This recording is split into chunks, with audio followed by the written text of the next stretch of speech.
اعوذ باللہ السمیع العلیم من الشیطان اللعین الرجیم حسبنا اللہ نعم الوکیل نعم المولا ونعم النصیر بسم اللہ الرحمن الرحیم الحمد للہ الذی ہدانا لہذا وما كنا لنهتدي لولا ان هدانا الله لقد جاءت رسل ربنا بالحق الصلاة والسلام والتحية والإكرام على بشير النذير والسراج المنير الطهر الطاهر ودر الباخر مولانا ابی القاسم محمد اللهم صل على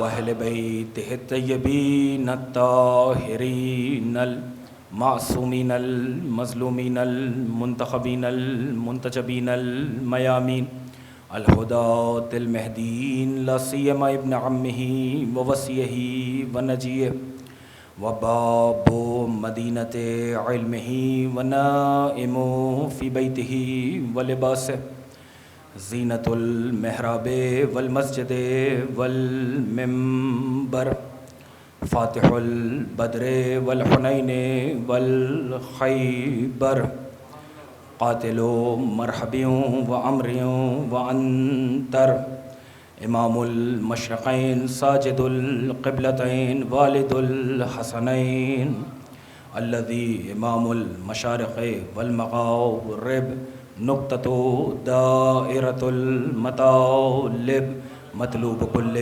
طالب غالب كل غالب مولانا علی بن ابی طالب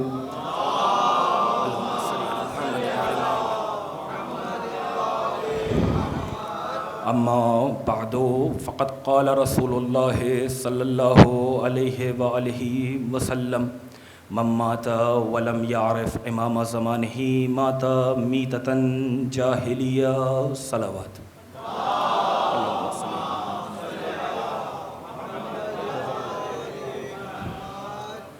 عزاداران سرکار سید الشہداء، ماتمداران حضرت ابوالفضل العباس، بزرگان ملت، برادران ایمانی و طفیل چہردہ معصومین علیہ السلام، اور خصوصاً بتصدق و تائید حضرت فاطمہ معصومہ سلام اللہ علیہ، اللہم صلی علی محمد و علی محمد۔ آج کی اس سالانہ مجلس اعزاز سے گفتگو کرنے کے لیے میں نے پیغمبر اکرم کے جس مشہور ترین قول کو سرنامہ سخن میں تلاوت کرنے کا شرف حاصل کیا۔ دیکھیے یہ مجلس، یہ نوحے، یہ محفل، یہ قصیدے، یہ سلام، یا آل محمد کی شان میں قصیدے، یہ صرف مجلس امام نہیں ہے بلکہ معرفت امام کا انتظام ہے۔ ان مجالس سے عزا کی اہمیت کو سمجھنا ضروری ہے کہ یہ مجالس، یہ نوحے، یہ محافل کیوں منعقد کی جاتی ہیں۔ یہ اس لیے منعقد کی جاتی ہیں کہ قرآن نے بھی اعلان کیا ہے کہ جب محشر میں ہم کو اور آپ کو بلایا جائے گا تو زمین و جائیداد کے ساتھ نہیں بلایا جائے گا، باغ و باغات کے ساتھ نہیں بلایا جائے گا، مال و منان کے ساتھ نہیں بلایا جائے گا، ہم کو آپ کو سب کو اپنے امام کے ساتھ بلایا جائے گا۔ یعنی محشر کے میدان میں نہ زمین و جائیداد کام آئے گی، نہ باغ و باغات کام آئیں گے، نہ دینار و درہم کام آئیں گے۔ محشر کے میدان میں اللہ سب کو سب کے امام کے ساتھ بلائے گا، اور جس کا جیسا امام ہوگا اس کا ویسا ہی انجام ہوگا۔ انجام منحصر ہے امام کے اوپر۔ اور پھر قرآن کی آیت سے لے کر نبی کی اس حدیث تک امام کی اہمیت اتنی ہے کہ امامت کا تعلق صرف شریعت سے نہیں ہے، امامت کا تعلق صرف عبادت سے نہیں ہے۔ میں نے گفتگو کا آغاز کر دیا، امامت کا تعلق انسان کی عزت سے ہے۔ شریعت بھی امام ہی کے زیر اثر ہے، عبادت کے طریقے بھی امام ہی سکھائے گا، لیکن انسان کی عزت کا بڑا گہرا ربط ہے امام سے، اس لیے کہ ایسا انسان کہ جسے اشرف مخلوقات بنایا گیا، ایسا انسان کہ جسے اتنا صاحب فضیلت بنایا گیا، اگر ایسے انسان کا امام منصوص من اللہ نہیں ہوگا، اگر ایسے انسان کا امام عالم علم لدنی نہیں ہوگا، اگر ایسے انسان کا امام صاحب منبر سلونی نہیں ہوگا، اگر ایسے انسان کا امام زوج بتول نہیں ہوگا، اگر ایسے انسان کا امام داماد رسول نہیں ہوگا، اگر ایسے انسان کا امام سورج کو پلٹانے والا نہیں ہوگا، اگر ایسے انسان کا امام ستارہ بلانے والا نہیں ہوگا، اگر ایسے انسان کا امام انگوٹھی دے کر سورہ بلانے والا نہیں ہوگا، اگر ایسے انسان کا امام مرحب کو پچھاڑنے والا نہیں ہوگا، اگر ایسے انسان کا امام مولائے غدیر نہیں ہوگا، اگر ایسے انسان کا امام جناب امیر نہیں ہوگا، تو امام کی عظمت پر اثر نہیں پڑے گا، انسان کی عزت پر اثر پڑے گا۔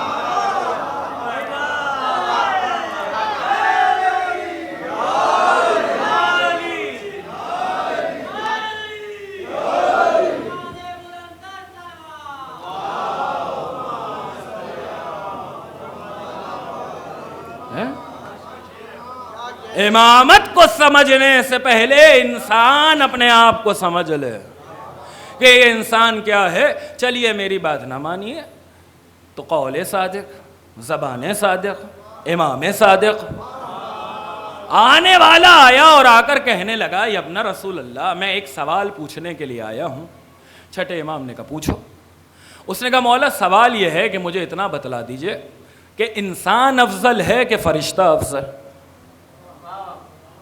امام نے کہا ٹھیک ہے، سنو، وہ انسان کے جو خواہش کی بات نہ مانے، عقل کا کہنا مانے، وہ فرشتوں سے برتر ہے۔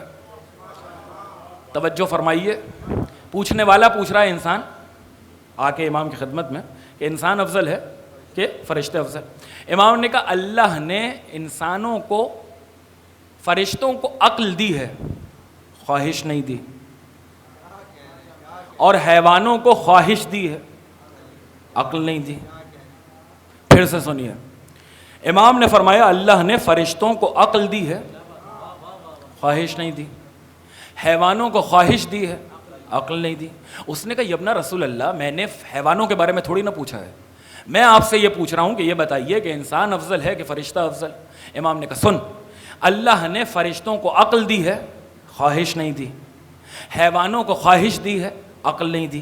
اب تو یہ پوچھتا ہے کہ انسان افضل ہے کہ فرشتہ، تو یاد رکھ وہ انسان جو عقل کا کہنا مانے، خواہش کے پیچھے نہ دوڑے، وہ فرشتے سے برتر ہے، اور جو خواہش کے پیچھے دوڑے، یہ نہ دیکھے کہ عقل کیا کہہ رہی ہے، وہ جانور سے بدتر ہے۔ تو انسان سمجھ میں آیا، انسان یہ ہے کہ اگر عقل کا کہنا مانے، کسی خاص منزل پہ لے کے جانا ہے، عقل کا کہنا مانے، خواہش کے پیچھے نہ دوڑے، تو وہ فرشتے سے برتر، اور جو خواہش کے پیچھے دوڑے، یہ نہ دیکھے کہ عقل کیا کہہ رہی ہے، وہ جانور سے بدتر۔ یہ ہے انسان۔ اب مسئلہ امامت یہ ہے کہ اللہ نے جتنے انبیاء بھیجے، جتنے نبی بھیجے، اللہ نے ان کا جانشین بنایا ہے، بنوایا نہیں، چنا ہے، چنوایا نہیں۔ جتنے چھوٹے چھوٹے نبی بھیجے سب کا جانشین بنایا، بنوایا نہیں، چنا، چنوایا نہیں۔ تو جو خاتم النبیین ہوگا، جو سید المرسلین ہوگا، اللہ اس کا جانشین بنائے گا یا بنوائے گا، چنے گا یا چنوائے گا۔ حدیث یاد رہے، جو عقل کا کہنا مانے، خواہش کے پیچھے نہ دوڑے، وہ فرشتے سے برتر ہے، اور جو خواہش کے پیچھے دوڑے، یہ نہ دیکھے کہ عقل کیا کہہ رہی ہے، وہ جانور سے بدتر ہے۔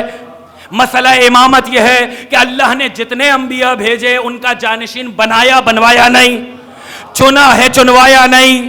تو اب جو سید المرسلین ہے اس کا جانشین اللہ بنائے گا یا بنوائے گا؟ غدیر میں اللہ نے بنایا ہے، بنوایا نہیں، چنا ہے، چنوایا نہیں۔ تو عقل غدیر ہوئی عقل کا نام۔ اب دو منظر ہمارے سامنے ہیں، ایک ہے غدیر کا منظر، ایک ہے ثقیفہ کا منظر۔ حدیث یاد ہے جو عقل کا کہنا مانے. تو عقل کا تقاضا یہ ہے کہ جب چھوٹے چھوٹے نبیوں کے جانشین اللہ نے بنوائے نہیں, تو جو آخری نبی ہوگا اس کا جانشین اللہ بنوائے گا نہیں. اب ثقیفہ کیا ہے؟ غدیر ہوئی عقل کا نام. ثقیفہ کیا ہے؟ کسی نے ابن عباس سے آ کر کہا تم بنی ہاشم ہم سے ناراض رہتے ہو کہ ہم نے نبی کے بعد, رسول کے بعد علی کو ان کا جانشین نہیں مانا. ارے ہم کیا کرتے؟ عرب نہیں چاہتے تھے کہ جس گھر میں رسالت رہی ہو, عرب نہیں چاہتے تھے, توجہ, عرب نہیں چاہتے تھے کہ جس گھر میں رسالت رہی ہو اسی گھر میں امامت رہے. عرب نہیں چاہتے تھے, عرب نہیں چاہتے تھے, عرب نہیں چاہتے تھے. ارے اسی چاہت کو ہی تو خواہش کہتے ہیں, اسی چاہت کو ہی تو خواہش کہتے ہیں. تو غدیر ہوئی عقل کا نام, سامنے والا منظر ہوا خواہش کا نام. جس نے غدیر کو مانا عقل کے کہنے پہ چلا, جس نے غدیر کو چھوڑا خواہش کے پیچھے دوڑا. تو اب جملہ کہنے کی اجازت دو, قائل غدیر فرشتوں سے برتر ہو گیا, منکر غدیر جانور سے بدتر ہو.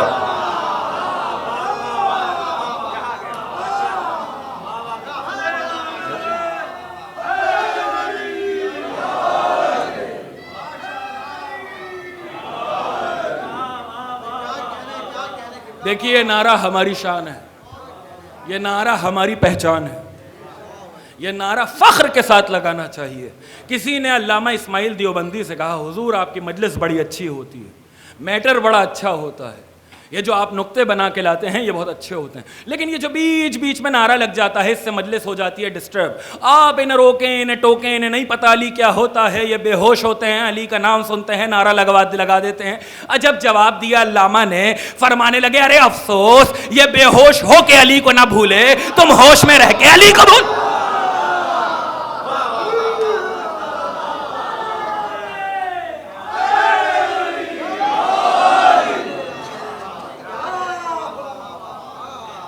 توجہ ہے بہت تیزی کے ساتھ.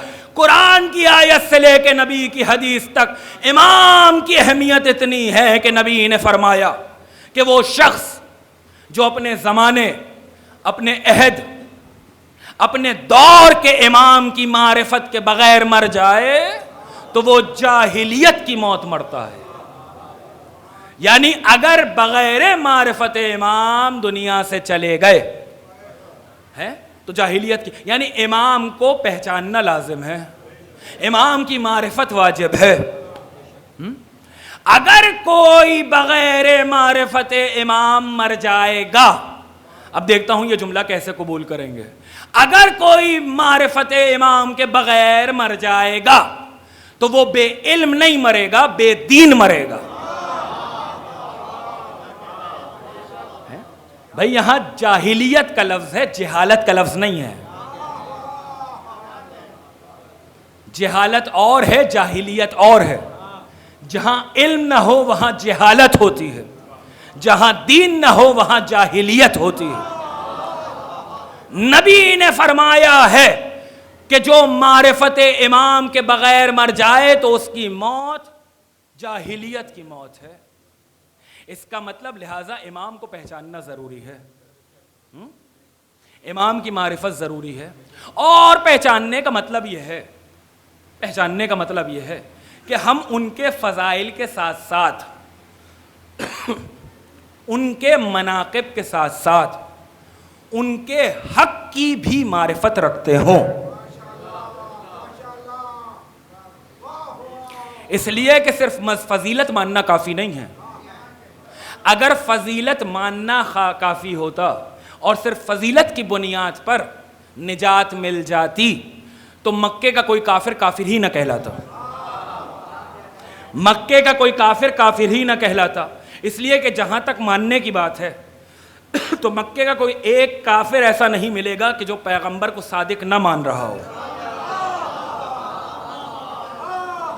جو امین نہ مان رہا ہو, جو ان کو نجیب نہ مان رہا ہو, جو ان کو شریف نہ مان رہا ہو. بھائی پورے مکے میں ایک شخص ایسا نہیں ملے گا کہ جو نبی کو صادق نہ مانتا ہو, جو نبی کو امین نہ مانتا ہو, جو نبی کو شریف نہ مانتا ہو، جو نبی کو نجیب نہ مانتا ہو، جس کو دیکھیے وہ نبی کو صادق بھی مان رہا ہے، نبی کو امین بھی مان رہا ہے، لیکن عزیزوں نجات کن کو ملی؟ صرف صادق ماننے والوں کو نجات نہیں ملی، نبی کو امین ماننے والوں کو نجات نہیں ملی، اللہ کا رسول ماننے والوں کو نجات ملی۔ کیوں؟ سبب کیا ہے؟ سبب کیا ہے؟ سبب یہ ہے کہ صادق ہونا ان کی فضیلت ہے، بڑی خاص منزل کی طرف آپ کو لے کے جانا ہے۔ امین ہونا ان کی فضیلت ہے، شریف ہونا ان کی فضیلت ہے، نجیب ہونا ان کی فضیلت ہے، اللہ کا رسول ہونا ان کا حق ہے۔ صرف فضیلت ماننا کافی نہیں ہے، حق کو ماننا بھی ضروری ہے۔ صادق ماننے والوں کو نجات نہیں ملی، امین ماننے والوں کو نجات نہیں ملی، محمد رسول اللہ ماننے والوں کو نجات ملی۔ ویسے ہی علی کو صرف نبی کا داماد ماننے والوں کو نجات نہیں ہے، علی ولی اللہ ماننے والوں کو نجات۔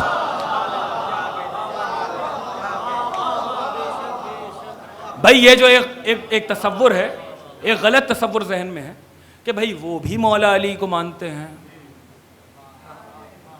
وہ بھی علی کو نبی کا داماد مانتے ہیں، وہ بھی جناب سیدہ کا شوہر مانتے ہیں، جناب سیدہ کو وہ بھی نبی کی بیٹی مانتے ہیں، امام حسن اور امام حسین کو وہ بھی نبی کا نواسہ مانتے ہیں۔ تو صرف رشتے ماننا اور فضیلتیں ماننا کافی نہیں ہے، دیکھا یہ جائے گا کہ ان کا حق مانتے ہیں کہ نہیں۔ جملہ آپ کے حوالے، فضیلت کے ساتھ ساتھ اعتراف حق ضروری ہے، حق کا اعتراف۔ مجلس تو 8ویں امام کی ہے اور بہت تیزی کے ساتھ میں اسی طرف جا رہا ہوں، لیکن بات آ گئی ہے تو عرض کر دوں، اور میرے موضوع سے بھی باہر نہیں ہے۔ دیکھیے حق کا اعتراف اتنا ضروری ہے کہ جب شہزادی کونین معصومہ عالم، یہ پانی اگر کوئی پلا دے مجھے تو بڑی مہربانی ہوگی، اب اس سے مل کر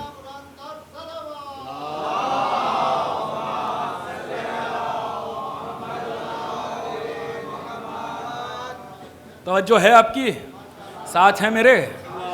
معصومہ عالم اپنے گھر سے نکلیں اور نکلنے کے بعد اپنے فدق کے لیے، اپنے حق کے لیے دربار خلافت میں گئیں، تو وہاں جا کر سیدہ نے قرآن کی آیتیں پڑھیں اور سامنے سے جھوٹی حدیث سنائی گئی کہ نہ نبی کسی کو وارث بناتا ہے نہ کسی کا وارث بنتا ہے۔ تو جواب میں سیدہ نے قرآن کی آیتیں سنائیں۔ اب پڑھے لکھے افراد میرے سامنے موجود ہیں، مجلسی لوگ بیٹھے ہوئے ہیں، آپ مجھے بتائیے کہ یہ جو سیدہ دربار میں گئیں اور وہاں جا کر قرآن کی آیات کی تلاوت فرمائی، تو وہ کون سی آیتیں تھیں جو سیدہ نے جا کر پڑھی؟ چلتے رہیے گا میرے ساتھ۔ وہ کون سی آیتیں تھیں کہ جو سیدہ جا کر سنا رہی ہیں؟ بھائی آئے تطہیر بھی انہی کے لیے ہے، آئے مودت بھی انہی کے لیے نازل ہوئی ہے، آئے ولایت بھی انہی کے شوہر کا قصیدہ ہے، آئے مباہلہ بھی انہی کی صداقت کی منقبت ہے۔ لیکن سیدہ جب دربار میں گئی ہیں تو سیدہ نے آئے تطہیر نہیں پڑھی، آئے مودت نہیں سنائی، آئے مباہلہ نہیں سنائی، سورہ کوثر نہیں سنایا، سورہ دہر نہیں سنایا۔ جملہ کہنے کی اجازت دیجئے، سیدہ نے ان آیتوں کو نہیں پڑھا کہ جس سے ان کی فضیلت ثابت تھی، سیدہ نے ان آیتوں کی تلاوت کی جن سے ان کا حق ثابت تھا۔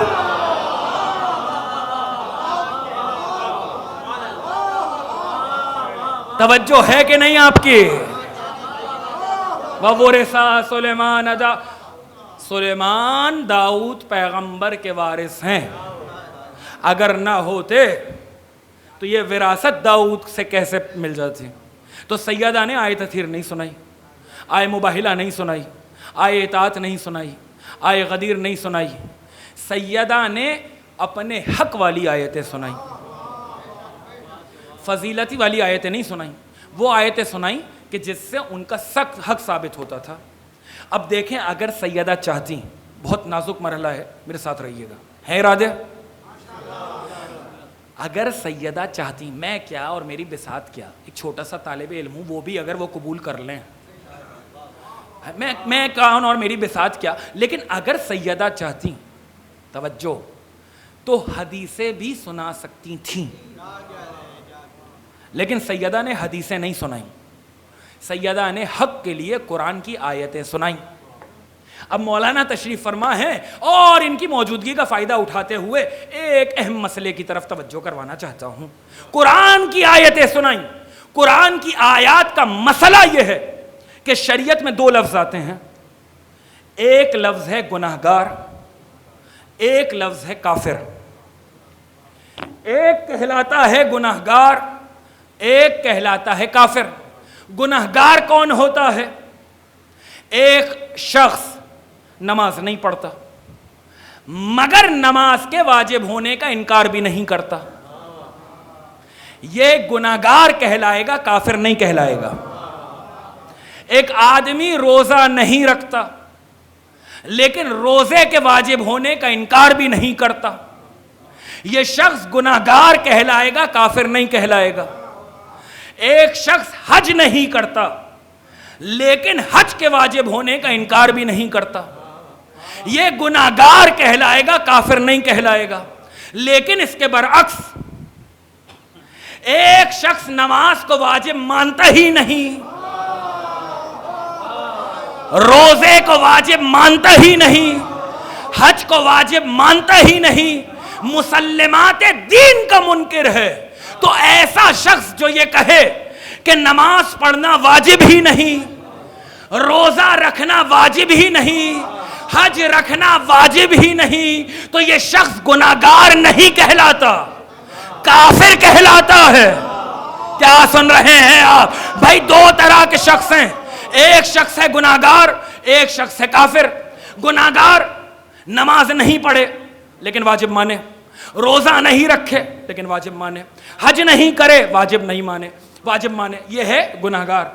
کافر وہ ہے کہ جو نماز تو نہیں پڑھتا لیکن نماز کو واجب بھی نہیں مانتا، تو یہ ہے کافر۔ کیوں؟ کہ اس لیے کہ نماز کا ثابت ہونا، نماز کا واجب ہونا قرآن کی آیت سے ثابت ہے۔ کیا کس منزل پر لے کر آ گیا؟ روزے کا واجب ہونا قرآن کی آیت سے ثابت ہے، حج کا واجب ہونا قرآن کی آیت سے ثابت ہے۔ تو جو قرآن کی آیت کا انکار کر دے، یا سیدہ یا سیدہ، جو قرآن سے ثابت ہو اگر اس کا کوئی انکار کر دے تو وہ گناہگار نہیں کہلاتا، کافر کہلاتا ہے۔ سیدہ کی حکمت کو دیکھیے، اپنے حق کے لیے آیتیں پیش کی، فرمایا جس طریقے سے نماز واجب ہے قرآن سے ثابت ہے، روزہ واجب ہے قرآن سے ثابت ہے، حج واجب ہے قرآن سے ثابت ہے، اسی طریقے سے فدق میرا ہے آیت سے ثابت۔ اور جو آیت کا انکار کرے وہ گناہگار نہیں ہوتا، کافر ہوتا ہے۔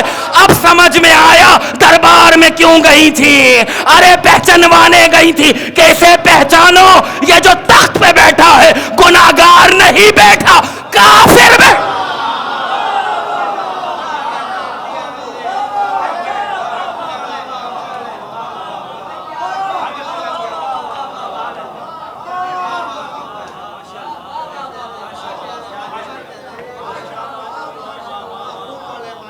صرف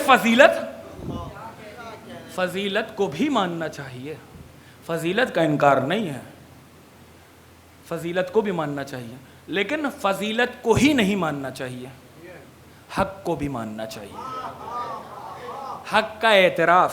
دیکھیے اس بات کو سنجیدگی سے سنیے گا اور سنجیدگی سے سمجھیے گا کہ جو زہرا کا حق بیان کرے وہ 8ویں امام کی ضمانت میں ہوتا ہے۔ حق کا اعتراف صرف فضیلت ماننا کافی نہیں ہے۔ آ گیا اپنے ممدوح تک، یہ جو مامون ولی عہد بنا کے بلا رہا ہے تو فضیلت کا منکر نہیں ہے، حق کا منکر ہے. بھائی اگر فضیلت کا منکر ہوتا تو کبھی بھی ولی عہد بنا کر اپنے پاس نہیں بلاتا. یہ بلانا بتا رہا ہے کہ جانتا ہے کہ یہ جیسے بلا رہا ہوں اگر رش لگے گا تو مدینے میں اسی کے دروازے پر ہے. فضیلت کا منکر تھوڑی نہ ہے, جانتا ہے یہ کون ہے, حق کا منکر ہے. اور حق کا منکر نہیں ہوتا تو اب جملہ چاہے جیسے سنیے, اگر حق کا منکر نہیں ہوتا تو تخت چھوڑ کے نیچے آ چکا ہوتا. تخت نہ چھوڑنا اس بات کی دلیل ہے کہ حق کا منکر ہے, فضیلت کا منکر نہیں ہے. چلیے ایک جملہ آگے بڑھ کے اور سن لیجئے. اگر فضیلت کا منکر ہوتا تو کبھی بھی دربار میں بلا بلا کے مناظرے نہیں رکھواتا. یہ مناظرے رکھوا کے دیکھیے, جو فاقد شرط ہو, جو فاقد رتبہ ہو, جو فاقد منزلت ہو, بھائی جب علم ہی نہیں ہے تو مناظرے کس بات کے لیے ہو رہے ہیں؟ یہ مناظرے کروا کے بتا رہا ہے کہ علم ہے, علم ہے. کس کس طریقے کے مناظرے نہیں کروائے گئے؟ فضیلت کا منکر نہیں ہے, حق کا منکر ہے. ایتھس سے مناظرہ ہے تو خدا کے وجود پر دلیل. یہودیوں اور عیسائیوں سے مناظرہ ہے تو نبی کی رسالت پر مناظرہ. امامت کے منکر سے مناظرہ ہے جو امام کو نہیں مانتا تو مقام امامت پر مناظرہ. کیسے کیسے مناظرے, اور منہ کی شکست کھاتا رہا. اب بلایا محکمہ موسمیات والوں کو, سال گزر گیا بارش نہیں ہو رہی ہے. توجہ ہے, فضیلت کا منکر نہیں ہے, حق کا منکر ہے. بلایا اور بلانے کے بعد کہنے لگا بھائی سال گزر گیا بارش نہیں ہو رہی تو کیا کیا جائے؟ اس سال امکان ہے بارش کے قطرے گریں گے. کہ بادشاہ سلامت جان کی امان پائیں تو اس سال بھی بارش کا کوئی قطرہ نہیں گرنے والا. اتنی تو منہ کی کھا چکا تھا. تو کہنے لگا کہ ٹھیک ہے, اب آج کا زمانے والے تھوڑی نہ ہیں, کل بارش نہیں ہوگی اور ہو جاتی ہے. اس زمانے کے بڑے ماہر لوگ تھے. کہ نہیں ہوگی تو نہیں ہوگی. بلا لیا. کہ بھائی بارش تو ویسے بھی نہیں ہونی, وہاں شکست نہیں کھا سکے دے سکے تو یہیں پر دے دیں. کیا سن رہے ہیں آپ؟ دیکھیے فضیلت کا منکر نہیں ہے. امام کو بلایا, کہ پکی بات ہے بارش نہیں ہونی؟ کہ نہیں, کچھ نہیں ہونے والا. کہ ٹھیک ہے, بلا کے لاؤ ہمارے ولی عہد کو. ابھی مجھے کچھ پڑھنا ہے, بلا کے لاؤ ہمارے ولی عہد کو. امام کو بلایا گیا. کہا سرکار بات یہ ہے. کیوں بلایا ہے؟ کہ بات یہ ہے کہ بارش نہیں ہو رہی ہے اور اگر آپ دعا کے لیے ہاتھ اٹھا دیں تو شاید بارش ہو جائے. اب دیکھیے کتنی منحوس سوچ ہے. جانتا ہے کہ بارش تو نہیں ہوگی. یہ آج جو خراسان میں تشیع ہے تو یہ علی رضا کا صدقہ ہے. کل لوگ ان کی منزلت فضیلت دیکھ کے جوک در جوک شیعہ ہوتے جا رہے ہیں. بارش تو ہوگی نہیں, ہاتھ اٹھ جائیں گے, خود بخود شیعہ سے ہٹ جائیں گے, شیعہ سے چھوڑ دیں گے, بارش تو ہونی نہیں. تو امام نے کہا ٹھیک ہے, قبول ہے, لیکن ایک شرط ہے. کہ کون سی شرط؟ آپ اگر نماز استسقاء پڑھا دیں کہ پڑھا دوں گا, لیکن ایک شرط ہے. کہ کون سی شرط؟ کہا ویسے ہی پڑھاؤں گا جیسے میرے نانا پڑھاتے تھے,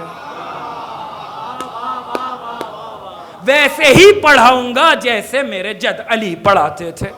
اور اس طریقے سے پڑھاتے تھے کہ پہلے 3 دن روزہ رکھتے تھے اور تیسرے دن اس کے بعد نماز ہوتی تھی. کہ ٹھیک ہے. اب جانتا ہے کہ ہونی تو ہے نہیں. کراہیت جیسا منہ بنا کے کہنے لگا مسکراتا ہوا, سب جگہ اعلان کروا دوں؟ بھائی جانتا ہے کہ بارش نہیں ہونی, کا سب جگہ اعلان کروا دوں تو جو شیعہ ہو رہے ہیں وہ پلٹ جائیں گے. مسکرا کے فرمانے لگے جہاں تک تیری مملکت ہے سب جگہ اعلان کروا دے, جہاں تک تیری بادشاہت ہے اعلان کروا دے. پورے ایران میں خراسان میں اعلان ہو گیا کہ علی رضا نماز استسقاء پڑھائیں گے. خدا کرے کہ میں منظر کشی کر سکوں. ممکن ہے میرا بیان ناقص ہو لیکن آپ کی سماعتیں اعلیٰ ہیں. آپ کی سماعتوں پر اعتماد کرتے ہوئے میں شروع کر رہا ہوں. توجہ ہے؟ سب کی توجہ ہے؟ اب جن لوگوں نے مرد تو دیکھ لیا کرتے تھے آ کے, اور آ کے اپنے گھر والوں کو بتاتے تھے, جب امام کے چہرے کو دیکھتے ہیں تو جلال کا عالم یہ ہے کہ بدن پر لرزہ طاری ہو جاتا ہے. تو اب بیویاں بھی دیکھنا چاہتی ہیں, بچے بھی دیکھنا چاہتے ہیں. ارے پہلا ہی تو موقع مل رہا ہے کہ جب جمال امامت کو لوگ دیکھیں گے. تو جو مشتاق زیارت تھے بڑا اچھا موقع تھا. لکھا ہے 3 دن مکمل ہوئے اور دروازے کے باہر اتنا مجمع تھا کہ جو سامنے درخت تھا اس کی ٹہنیوں پہ بھی لوگ بیٹھے ہوئے تھے. سوئی دھرنے کی جگہ زمین پہ موجود نہیں تھی. ایک بار علی رضا صحن خانہ میں آئے اور نبی کے عمامے کو سر پہ باندھا, تحت الحنک دوش پہ ڈالا, عبائے رسالت و امامت کو پہنا, قدم سے نالین کو اتارا, گھر کا دروازہ کھلا. خدا کی قسم اگر یہ پہنچ گیا تو بتانا ہے, گھر کا دروازہ کھلا. یہ گھر کا دروازہ نہیں ہے, عرش الہی کا دروازہ.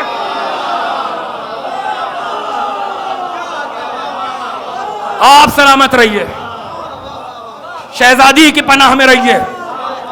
گھر کا دروازہ کھلا. یہ گھر کا دروازہ نہیں ہے, یہ عرش الہی کا دروازہ کھلا. یہاں ننگے پیر علی رضا نے پہلا قدم باہر رکھا اور پکار کر کہا اللہ اکبر. راوی کہتا ہے اللہ اکبر جیسے ہی امام نے کہا پشت سر ہم اتنی تکبیریں پڑی گئیں کہ میرے لیے فیصلہ کرنا مشکل ہو گیا کہ یہ آوازیں زمین سے آ رہی ہیں کہ آسمان.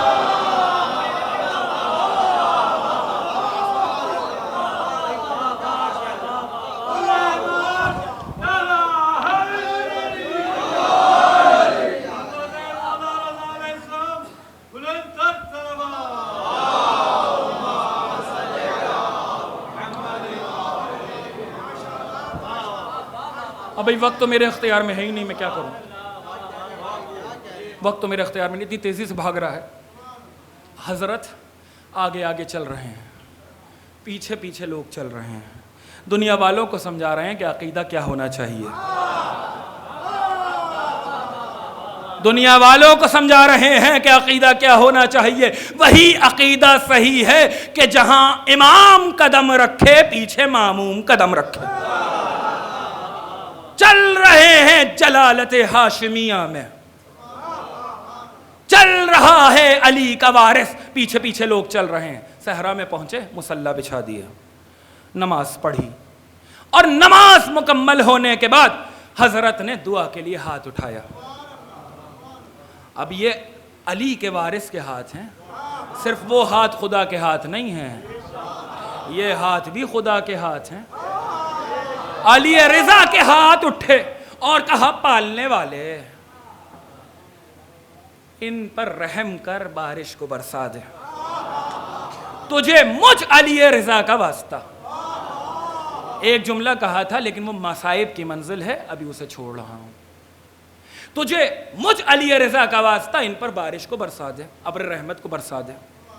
لکھا ہے جیسے ہی ابھی دعا ختم نہیں ہوئی تھی کہ کالے بادل آنا شروع ہوئے. اب دیکھیں کتنے بدتمیز لوگ تھے. یہاں بادل آئے نہیں کہ پیٹ امام کی طرف ہو گئی, دوڑنے لگے کہ گھروں کو پہنچے. امام نے کہا رک جاؤ, یہ بادل تم پر برسنے کے لیے نہیں آ رہا ہے, یہ 7 والی بستی پر برسنے کے لیے آ رہے ہیں. ٹھہر جاؤ, تم پہ نہیں برسیں گے. امامت سمجھ میں آ رہی ہے؟ بھائی میں تو مشہد میں ہوں, میرے ساتھ آپ بھی چلیے. یہ 7 والی بستی میں برسنے کے لیے آ رہے ہیں, ٹھہر جاؤ. پھر ہاتھ اٹھائے. راوی کہتا ہے پھر کالے بادل آئے, لوگوں نے پھر بھاگنا چاہا, کتنی جلدی ہے, کہ ٹھہر جاؤ یہ بھی تمہارے لیے نہیں ہے. اس کے بعد امام نے خطبہ ارشاد فرمایا, پورا خطبہ امامت پر تھا. جب تک آخری جملہ ختم نہ ہو جائے کوئی اپنے گھر کو نہیں جائے گا. سنو مقام امامت کیا ہے. مقام امامت کو سنایا, پھر اب جو ہاتھ اٹھایا تو لکھا ہے کالے بادل آئے. امام نے کہا جب تک تمہارے لوگوں میں سے آخری فرد کا قدم اپنے گھر میں نہیں پڑے گا یہ بادل نہیں برسے گا. اور وہی ہوا, جیسی آخری فرد نے اپنے قدم کو گھر میں رکھا ہے ایسے بادل برسے, ایسے بادل برسے. تو فضیلت کا منکر نہیں تھا, سمجھ میں آ گئی بات, حق کا منکر تھا. دیکھیے سب سے بہتر یہ ہے جب چلے ہیں چھوڑ کے, حضور جب چلے ہیں چھوڑ کے, اور ابھی تو مدینے سے نکالے گئے ہیں, نکلے تھوڑی نہ ہیں, نکالے گئے ہیں, محمل پہ بیٹھے ہوئے تھے کہ جذباتی لوگوں نے آ کے رستے کو روکا. اب اس جملے کو آج کے دور پہ تطبیق کر لیجئے, سب سامنے آ جائے گا. کسی منزل کی طرف. من مات ولم یعرف امام زمانہ مات میتۃ جاہلیہ. جذباتی لوگوں نے ایک بار سواری کو ہلکے میں لیا اور لے کر کہنے لگے آپ کیسے امام ہیں, معاذ اللہ, نعوذ باللہ, آپ کیسے امام ہیں کہ مامون کی ولی عہدی کو قبول کر کے جا رہے ہیں. ایک بار محمل سے پردے کو ہٹایا, رخ انور کو باہر کیا اور مسکرا کے فرمایا نبی کافر بادشاہ سے وزارت مانگ لے تو لو اعتراض نہیں کرتے, ارے وہ تو سامنے سے ولی عہدی دے رہا ہے. کس چیز کا تم لوگ انکار کر رہے ہو, کس چیز پر اختلاف کر رہے ہو؟ دیکھ رہے ہیں کس کس قسم کے لوگ ہیں. سب سے اہم مرحلہ یہ ہے کہ عقیدہ صحیح ہونا چاہیے. بھائی بہت تیزی کے ساتھ دیکھیے, میں کسی منزل خاص پر آج جو میں نے موضوع بنایا تھا, جس حدیث کو پڑھا ہے کہ جو امام کی معرفت کے بغیر مر جائے وہ جاہلیت کی موت ہے. یاد رکھیے گا, فضیلت ماننا کافی نہیں ہے, حق ماننا بھی کافی ہے. نبوت اور رسالت کا عقیدہ یہ ہونا چاہیے کہ اللہ نے 1,24,000 نبی بھیجے. یہ نبوت پر عقیدہ ہے. تھک گئے؟ اللہ نے 1,24,000 نبی بھیجے, یہ عقیدہ نبوت ہے. ان میں 313 رسول ہیں, یہ عقیدہ رسالت ہے.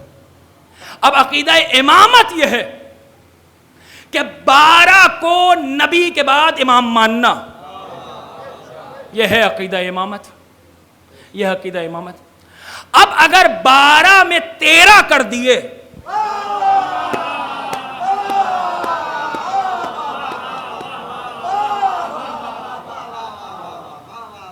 تب بھی عقیدہ غلط ہے, اور اگر 12 میں سے 1 گھٹا دیا تب بھی عقیدہ خراب ہے. صرف امام کو ماننا کافی نہیں ہے, 12 کے 12 کو ماننا کافی ہے. حق کا اعتراف 12 کے 12 کو ماننا کافی ضروری ہے, لازم ہے کہ 12 کے 12 کو مانا جائے. اب دیکھیے, آپ دیکھیے مجلس امام رضا کی ہے, جو حدیث پڑھی ہے وہ ذہن میں رکھیے گا.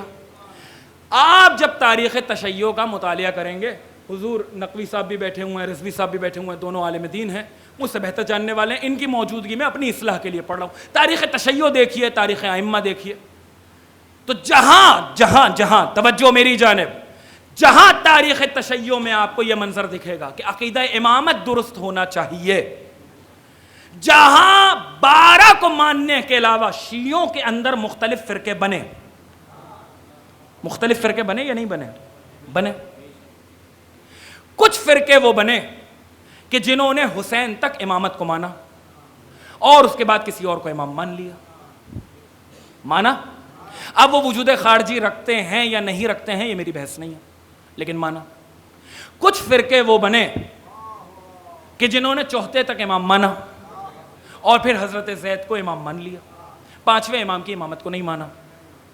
کچھ فرقے, اور یہ سارے فرقے عقیدہ امامت کی بنیاد پر بنے, یہ سارے فرقے. کچھ فرقے وہ بنے کہ جنہوں نے 6 امام تک امام مانا اور اس کے بعد باقی اپنے رہنما بنا لیے. اسی میں ایک فرقہ وہ بنا کہ جو واقفی کہلائے, واقفی کہلائے, کہ جنہوں نے 7ویں امام تک کی امامت کو مانا اور امام رضا 8ویں امام کی امامت کو نہیں مانا. ان کا یہ کہنا تھا کہ 7ویں امام نے اپنے بعد اعلان ہی نہیں کیا, لہذا 7ویں امام تک مانا, 8ویں امام کو نہیں مانا. واقفی وقوف سے بنا ہے, یعنی رک جانا. 7ویں امام تک مانا, علی رضا کی امامت کو نہیں مانا. اور اس کا جو سرغنہ تھا وہ علی ابن حمزہ بطائنی تھا. ایسا ہی ہے حضور, علی بن حمزہ بطائنی یہ سرغنہ تھا, یہ رہبر تھا, یہ مبلغ تھا جو لوگوں میں تبلیغ کرتا پھرتا تھا کہ 7ویں تک امامت ماننی ہے, 8ویں امام کو نہیں ماننا. من مات ولم یعرف امام زمانہ, 8ویں امام کی امامت کو نہیں ماننا, یہ سرغنہ تھا. ایک دن تمہارا اور میرا مولا سلطان عرب والعجم اپنے صحابی کے ساتھ بیٹھے ہوئے ہیں اور کسی موضوع پر گفتگو چل رہی ہے کہ ایک بار امام رکے. راوی کہتا ہے میں پریشان, صحابی کہہ رہا ہے میں پریشان ہو گیا. اتنے میں امام نے فرمایا اے میرے چاہنے والے, تجھے معلوم ہے علی بن حمزہ بطائنی مر گیا. اب دیکھتا ہوں آپ کیسے سنیں گے. آپ نے فرمایا علی بن حمزہ بطائنی مر گیا. تو صحابی نے کہا مولا مجھے نہیں معلوم, آپ ابھی بتا رہے ہیں تو پتہ لگ رہا ہے مر گیا. امام نے کہا تجھے معلوم ہے وہ مر گیا؟ کہ نہیں, آپ کی زبان ادھر سے سن رہا ہوں تو پتہ چل رہا ہے, اور یقین بھی ہے آپ کہہ رہے ہیں مر گیا تو مر گیا. آپ کہہ رہے ہیں مر گیا تو مر گیا. پھر کہنے لگا مولا کیا آپ اس کی میت سے آ رہے ہیں؟ اب دیکھتا ہوں جملہ کیسا سنیں گے. کہ مولا کیا آپ اس کی میت سے آ رہے ہیں؟ مسکرا کے فرمانے لگے نہیں, جب قبر میں سیڑھیاں لگ گئیں تو قبر سے ہو کے آ رہا ہوں. نہیں, میت سے نہیں آ رہا, جب قبر میں سیڑھیاں لگ گئیں تو ابھی قبر سے ہو کے آ رہا ہوں. اب امام اپنے صحابی کو بتا رہے ہیں کہ ہم قبر میں پہنچے, اور ایک بار منکر نکیر نے سوال پوچھنا شروع کیا. ارے روک کے یہیں پر ایک جملہ کہہ دوں, ارے امام نے سمجھایا کہ عقیدہ کیا ہونا چاہیے. قبر میں صرف پہلا علی نہیں آتا, اگر چاہے تو 8واں علی بھی آتا ہے.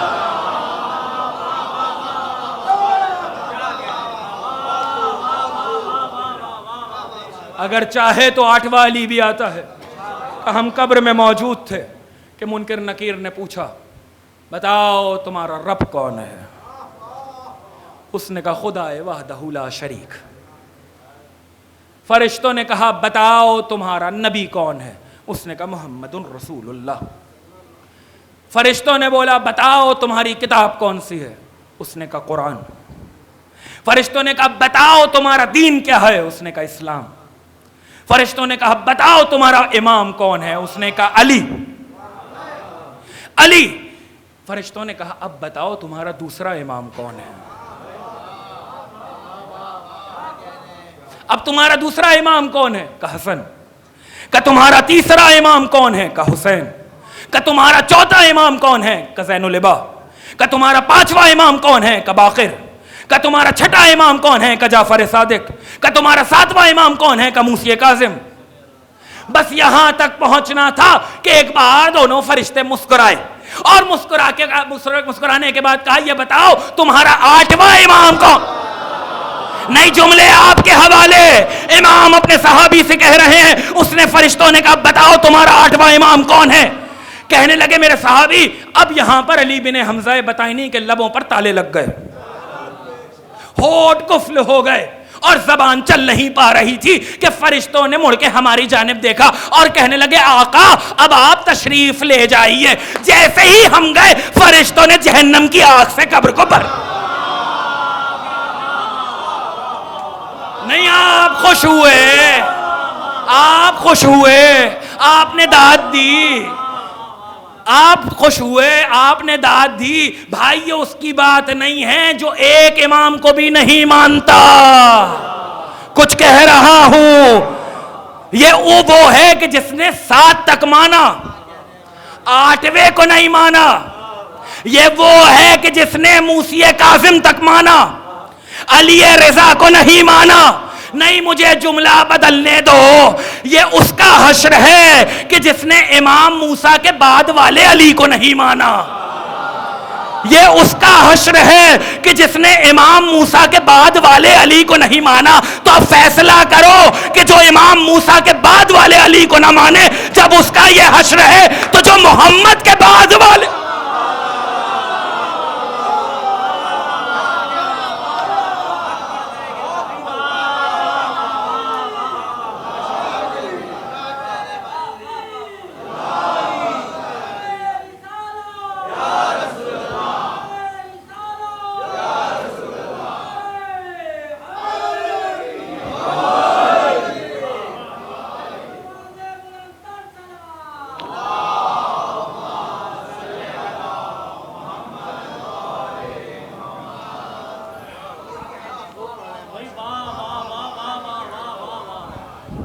صرف فضیلت کو ماننا کافی نہیں ہے,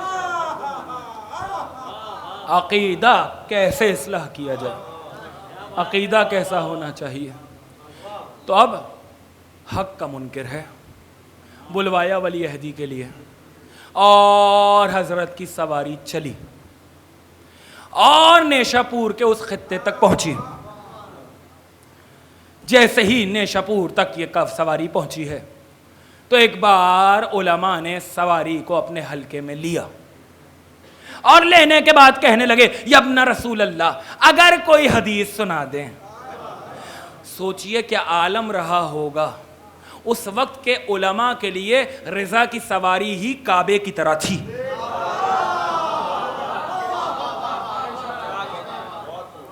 کیا عالم رہا ہوگا. اس وقت رضا کی سواری ہی علماء کے لیے کعبے کی طرح تھی. یا ابن رسول اللہ کچھ بیان کر دیجئے, کچھ نبی کی حدیث سنا دیجئے. یوسف کا حسن جس بازار میں بکا تھا, آج جغرافیائی میں دیکھیں تو کہیں پہ بھی وہ بازار نہیں ملتا. حسن تھا, بک گیا. لیکن یوسف زہرا کا حسن جہاں پہنچا, آج بھی مشہد میں بازار رضا موجود ہے. آج بھی مشہد میں بازار رضا موجود ہے. اب حضرت نے محمل کے پردے کو اٹھایا اور اٹھانے کے بعد وہ مشہور حدیث بیان فرمائی. اس کے لیے مجھے نہیں روکنا, ختم ہو گئی گفتگو. حضرت نے سلسلۃ الذہب ارشاد فرمایا, سنہری سلسلہ, وہ راویوں کا سلسلہ کہ ہم نے سنا اپنے بابا سے.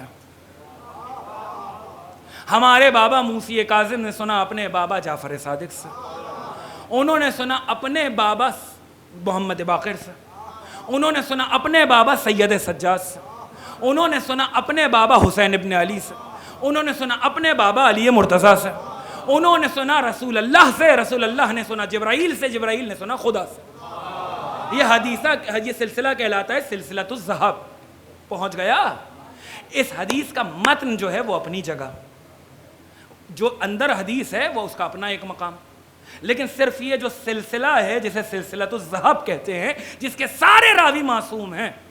شیعہ علماء تو چھوڑیے, غیر شیعہ علماء تک نے لکھا, ابو حنیفہ نے لکھا کہ یہ سلسلہ ایسا ہے, متن تو چھوڑ دو, حدیث تو چھوڑ دو, جو اندر ہے اس کی اپنی بات. صرف اس سلسلے کی اتنی طاقت ہے کہ اگر یہ سلسلہ کسی مجنون پر پڑھ کے دم کر دیا جائے تو اس کا جنون باقی نہ رہے. اگر اس سلسلے کو پڑھ کر کسی پہ دم کر دیا جائے, جو متن ہے وہ اپنی جگہ, صرف سلسلہ ایسا ہے, صرف سلسلہ ایسا. فضیلت کا منکر نہیں ہے, حق کا منکر ہے. اور وہ متن آپ ہم سن چکے ہیں, لیکن ایک نتیجہ دوں گا اور یہیں سے مصائب کی جانب جاؤں گا. حضرت نے سلسلہ سنایا اور اس کے بعد کہا, اللہ فرماتا ہے کلمۃ لا الہ الا اللہ حصنی, کہ کلمہ لا الہ الا اللہ ہمارا ایک قلعہ ہے. جو بھی اس قلعے میں داخل ہو گیا امنا من عذابی, اس نے عذاب سے نجات پا لی. سن چکے نا, یہ تو ہزاروں مرتبہ سنا. محمل کے پردے کو گرایا. اب لوگوں کا شور اٹھا, زدنی بیان یا ابن رسول اللہ, اے فرزند رسول کچھ اور بیان فرمائیے, مزید بیان فرمائیے. دوبارہ پردے کو یوسف زہرا نے اٹھایا اور رخ انور کو باہر نکالا. فرمانے لگے وَمِن شَرْطِهَا وَشُرُوطِهَا, اس قلعے میں داخل ہونے کی کچھ شروط ہیں. وَأَنَا مِن شُرُوطِهَا, اور ان شروطوں میں سے ایک شرط میں علی رضا ہوں. بھائی علی رضا نے پیغام دیا, لا الہ الا اللہ اکیلا نہیں ہے. جملہ آپ کے حوالے. علی رضا نے سمجھایا کہ لا الہ الا اللہ بے شرط نہیں ہے, اس کی پہلی شرط محمد الرسول اللہ ہے, دوسری شرط علی ولی اللہ. بے شرط نہیں ہے, شرطوں کے ساتھ ہے. ایسا فضیلت والا امام, ایسا فضیلت والا امام. موسی کاظم اپنے بچوں سے کہا کرتے تھے, تاریخ میں کثرت کے ساتھ اولاد ہے, روایات میں تھوڑے اختلاف کے ساتھ, 17 بیٹے لکھے. کہا کرتے تھے ھذا اخوکم, یہ علی رضا تمہارا بھائی ہے, یہ عالم آل محمد ہے, عالم آل محمد. فاسألوا عن ادیانکم, اس سے پوچھو اپنے دینوں کے بارے میں. فاحفظوا, اور محفوظ کر لو, لکھ لو. ما یقول لکم، یہ جو بھی تم لوگوں کے سے کہے اس کو کاغذ پہ لکھ لو. کون کہہ رہا ہے؟ معصوم امام، سچی زبان. اب جملہ سنیے اور اگر پہنچ جائے تو آپ نے بتانا ہے. اس لیے کہ میرے بابا جعفر صادق مجھ سے کہا کرتے تھے کہ اے موسی کاظم، تمہاری صلب سے ایک بچہ پیدا ہوگا کہ جو عالم آل محمد ہوگا. لیتنی ادرکتہ، خدا کی قسم تمام فضیلتیں ایک طرف، اس ایک فضیلت پر میں قربان ہو جاؤں. کون کہہ رہا ہے؟ چھٹا امام. کس کے لیے کہہ رہا ہے؟ اپنے پوتے کے لیے. جملہ بہت بڑا ہے اگر سنبھال سکیں. فرما رہے ہیں کاش میں اپنے پوتے کو درک کر لیتا تاکہ اس کی زیارت ہو جاتی.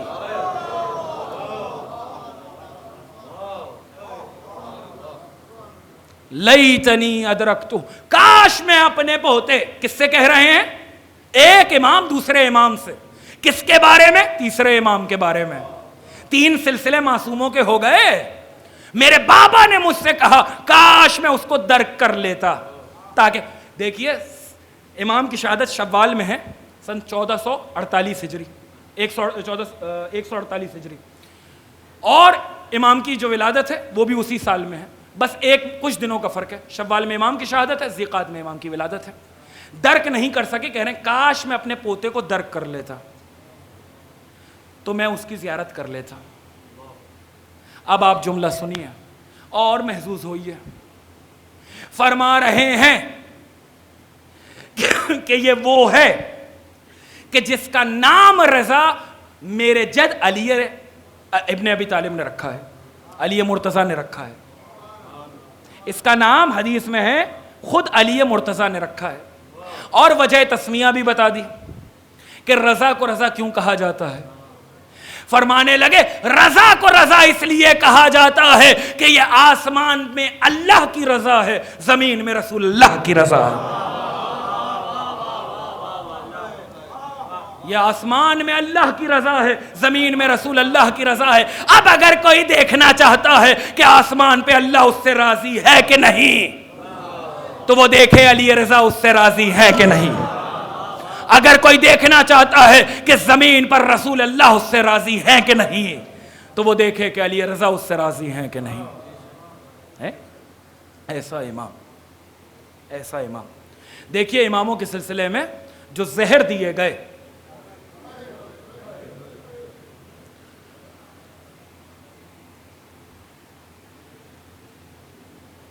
ساتویں امام کو جو زہر دیا گیا،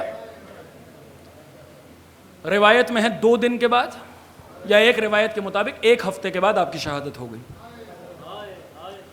5ویں امام کو جو زہر دیا گیا 2 دن کے بعد امام کی شہادت ہو گئی. لیکن اس امام کو جس کا تابوت ابھی برآمد ہوگا، ایسا شدید زہر دیا گیا تھا کہ صبح کو زہر دیا ہے، ظہر کو امام کی شہادت ہو گئی تھی. اندازہ لگائیے کہ کتنا کاری زہر امام کو دیا گیا تھا. یہ وہی امام ہے کہ جس نے باقاعدہ مجلس کا لفظ ذکر حسین کے لیے استعمال کیا. دیبل آئے تھے تو دیبل کو یہی تو کہا تھا، دیبل جو ہم پر روئے یا کسی ایک شخص کو بھی رلا دے تو کانا اجرہ علی اللہ، اس کا اجر اللہ کے اوپر ہوتا ہے. اور اس کے بعد فرمایا دیبل سنو کہ جو ہم پر روئے اور اس کی آنکھوں سے آنسو اس کے رخسار تک آ جائے. اور پھر بکا کا لفظ ہے، ایک مرتبہ ہوتا ہے صرف آنسوؤں سے رونا، ایک مرتبہ ہوتا ہے آنسوؤں کے ساتھ چیخ مار کے رونا. امام نے فرمایا دیبل کو کہ جو ہمارے اوپر مصیبتیں ڈھائی گئیں، جو ہمارے دشمنوں نے ہم پر مصیبتیں ڈھائیں، اگر کوئی شخص چیخ مار کے آنسوؤں کے ساتھ ہم پر روئے، ثواب اتنا بڑا بتایا ہے کہ میں قربان ہو جاؤں. فرمانے لگے محشر کے دن وہ ہمارے مقام میں ہمارے ساتھ ہوگا. اجرکم علی اللہ، اجرکم علی اللہ. قربان جاؤں. اور پھر مخصوص ابا عبداللہ کے لیے فرمایا کہ جو میرے جد مظلوم حسین پر روئے. اب صرف حسین کے لیے فرما رہے ہیں، جو میرے جد مظلوم حسین کے لیے روئے غفر اللہ ذنوبہ البتہ، اللہ اس کے ایک بھی گناہ کو باقی نہیں رہنے دیتا، ایک بھی گناہ کو اس کے باقی نہیں رہنے دیتا۔ اس کے بعد جملہ ہے، حضرت اپنے مقام سے اٹھ کے کھڑے ہوئے اور ایک بار درمیان میں پردہ کھینچ دیا تاکہ وہ بیویاں بھی آ کر، سیدانیاں بھی آ کے مجلس کو سن سکیں، اور کہنے لگے دیبل جاؤ ممبر پر جاؤ اور مرثیہ پڑھو، انت ناصرنا و مادحنا، تم ہمارے ناصر بھی ہو، تم ہمارے مداح بھی ہو، جاؤ مرثیہ پڑھو۔ اور اس کے بعد اگر جملہ سن سکیں، ما دمت حیا، اے دیبل جب تک تم زندہ ہو تو اس ذکر میں کوتاہی نہ کرنا، یعنی مجلس میں کوتاہی سے کام نہ لینا، مستطاعتہ، جو کچھ تمہاری استطاعت میں ہے وہ مجلس میں لگا دینا، جاؤ ممبر پر جاؤ مرثیہ پڑھو۔ دیبل ممبر پر آئے اور مرثیہ پڑھنا شروع کیا۔ اب وقت نہیں ہے کہ میں مرثیہ کو کامل پڑھ سکوں، شروع یہاں سے کیا تھا کہ اے فاطمہ زہرا، جزاک اللہ خیرہ، آپ کی آوازیں بلند ہو گئیں۔ جب آپ یہ سوچتی ہوں گی کہ کربلا کے میدان میں آپ کے بیٹے کو تنہا مار دیا گیا، یہی حق ہے، اس لیے کہ خود وصیت امام ہے، یبن الشبیب ان کنت باقیا لشیء فابکی للحسین، اگر کسی پہ رونا چاہو تو میرے جد مظلوم، اگر کسی پر گریہ کرنا چاہو تو میرے جد مظلوم پر گریہ کرنا۔ تو رضا کی مجلس ہو اور وصیت پر عمل نہ ہو تو حسین پر بھی مصیبت کی انتہا گڈ ہوئی نا، حسین کے مصائب بھی پڑے جائیں گے وصیت امام کے مطابق۔ دوسرا مصرع کہا، آپ کے بیٹے کو تنہا مارا گیا اور وہ فرات کے کنارے تھا لیکن اسے پیاسا مارا گیا، وہ فرات کے کنارے تھا لیکن اس کو پیاسا مارا گیا۔ مصرع پڑھتے جاتے ہیں۔ اب تیسرا مصرع سنیے اور قیامت کا مصرع ہے، اے سیدہ، اے سیدہ، جب آپ نے اپنے بیٹے کو مرتا ہوا دیکھا ہوگا تو آپ نے اپنے دونوں ہاتھوں سے اپنے منہ کو ضرور پیٹا ہوگا۔ نہیں، مجھے انصاف سے دل پہ ہاتھ رکھ کے بتاؤ یہ کس کے سامنے پڑھا جا رہا ہے؟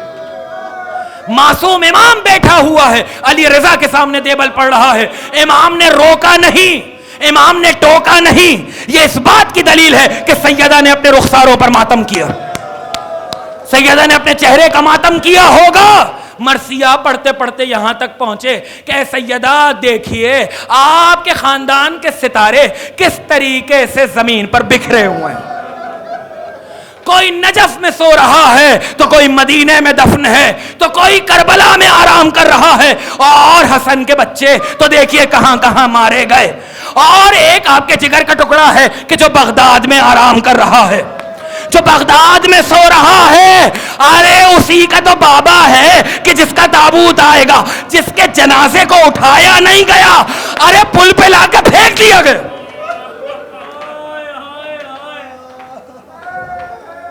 جب اس مقام تک دیبل پہنچے تو ایک بار امام نے فرمایا، اے دیبل اگر ہم ایک مصرے کا اضافہ کر دیں، کہ مولا کیا بات ہے، میرے کلام میں آپ کا مصرع اضافہ ہو جائے تو کیا ہی بات ہو جائے گی۔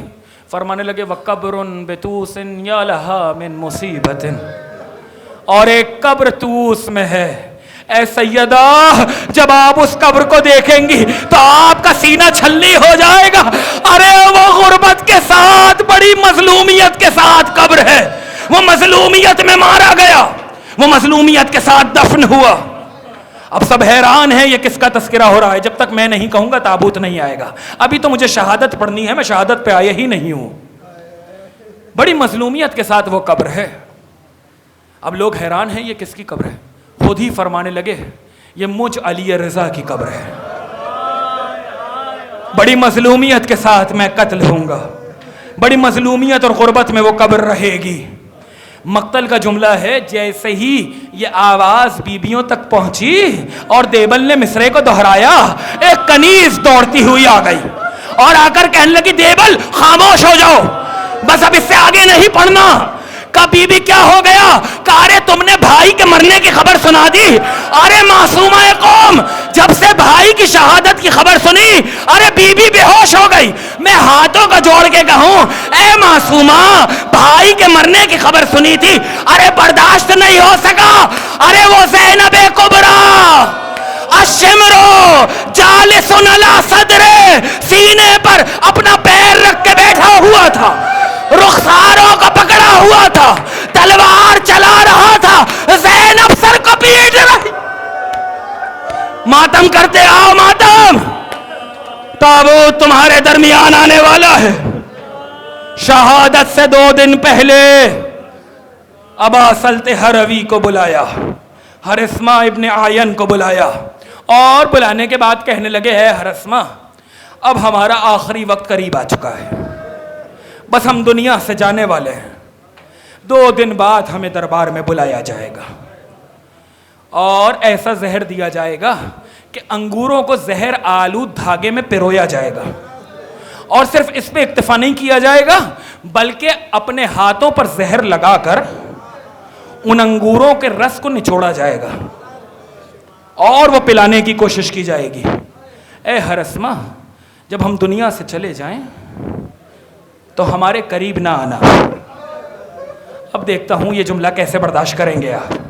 ہمارے قریب نہ آنا اس لیے کہ ہمارا بیٹا محمد تقی مدینے سے ہمیں غسل دینے کے لیے آئے گا۔